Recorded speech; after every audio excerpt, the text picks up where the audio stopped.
Të paktën 3 milion fatura energjie nuk u pagua në kohë nga ana e konsumatorëve e për rrjedhoi mbi të është aplikuar dhe paguar kamat vonesë. Të dhënat e zyrtare të raportuar nga kompanitë publike të sektorit të energjisë dhe të publikuar nga enti rregullator i energjisë tregojnë se shuma totale e kamat vonesave deri në fund të gushtit ishte 652 milion lekë, apo rreth 6.5 milion euro.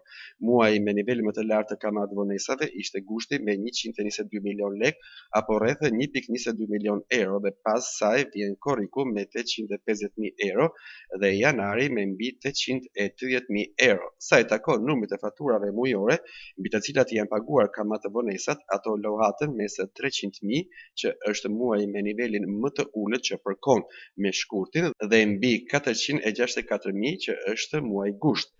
Përveç këtyre, OSHE vijon prej vitesh që të arkëtojë edhe detyrimet e prapambetura nga konsumatorët që kanë lidhur aktmarrëveshje për shkak të borxhit të akumuluar ndër vite.